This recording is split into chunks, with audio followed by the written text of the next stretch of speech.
سورۃ قریش، بسم اللہ الرحمن الرحیم، لإلاف قریش إیلافہم رحلۃ الشتاء والصیف فلیعبدوا رب ھذا البیت الذی اطعمہم من جوع وآمنہم من خوف۔ قریش کو مانوس رکھنے کے لیے اللہ نے ان کے دلوں میں محبت ڈال دی، رحلۃ الشتاء والصیف، سفر کی سردیوں میں بھی اور گرمی میں بھی۔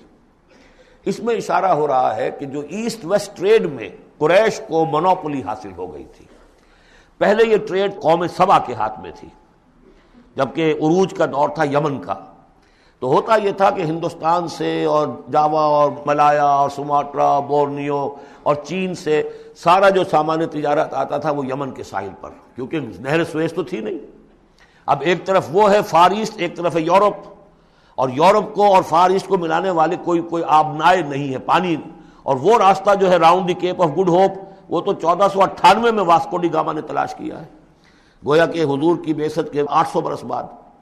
اس وقت کیا شکل تھی کہ سارا یورپ کا سامان تجارت آیا تھا فلسطین کے ساحل پر، شام کے ساحل پر، اور یہاں سے سارا مال آ کر اترتا تھا یہ یمن کے ساحل پر۔ تو کچھ عرصے پہلے تک، تو کوئی 150-200 برس پہلے تک حضور سے یہ ساری تجارت یمنیوں کے ہاتھ میں تھی۔ یمنی قافلے لے کر چلتے تھے، یہاں سے اس مال کو لے گئے وہ شام تک، پھر وہاں سے مال لے آئے، اور یہ ایک طرح سے گویا کہ ایسٹ اینڈ ویسٹ جو ٹریڈ تھی اس میں انہیں کی پوزیشن حاصل تھی۔ پھر جب سیل العرم آیا ہے، ان پر سیلاب آیا ہے، وہ تباہ و برباد ہو گئے، تو پھر یہی ایسٹ ویسٹ ٹریڈ جو ہے یہ قریش کے ہاتھ میں آ گئی، اور ان کو خاص طور پر پروٹیکشن یہ حاصل تھی کہ چونکہ یہ خانہ کعبہ کے متولی تھے اور وہاں تمام قبیلوں کے بت رکھے ہوئے تھے، گویا کہ سب کے خدا ہاسٹیج تھے ان کے پاس، لہذا ان کے قافلے پر کوئی حملہ نہیں کر سکتا تھا، کسی اور کا قافلہ بچ کے جا نہیں سکتا۔ اس قافلے کو لوٹتے تھے بدو، اور اس کو جو ہے کوئی حفاظت نہیں ہوتی تھی، لیکن قریش کا قافلہ بدو دور رہتے تھے کہ یہ تو خانہ کعبہ کے متولی ہیں، اور اگر ہم نے ان کا قافلہ لوٹا یہ ہمارا بت اٹھا کے پھینک دیں گے باہر وہ خانہ کعبہ سے۔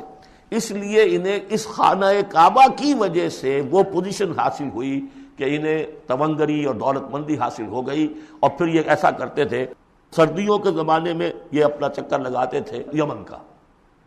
اور گرمیوں کے زمانے میں جاتے تھے شام کی طرف، فلسطین کی طرف، کیونکہ وہ گرم علاقہ ہے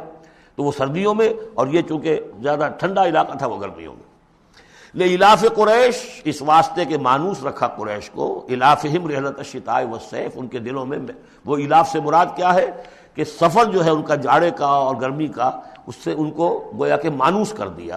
فَلْيَعْبُدُوا رَبَّ هَٰذَا الْبَيْتِ، پس انہیں بندگی کرنی چاہیے، پرستش کرنی چاہیے اس گھر کے مالک کی، اس گھر کے رب کی۔ انہوں نے یہاں لا کے 360 بت رکھ دیے ہیں،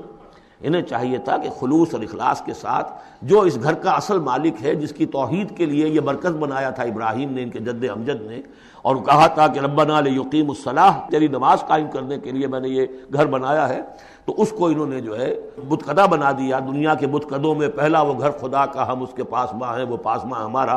تو کرنا یہ چاہیے تھا الذی اطعمہم من جوع، جس نے کہ انہیں طعام پہنچایا اور بھوک سے نجات دی، انہیں غذا دی، انہیں دولت دی، وآمنہم من خوف، اور ان کو امن دے دیا ہے خوف سے کہ ان کے قافلوں کے اوپر کسی حملے کا خوف اور اندیشہ نہیں ہوتا۔ بارک اللہ لی ولکم فی القرآن العظیم ونفعنی وإیاکم بالآیات والذکر الحکیم۔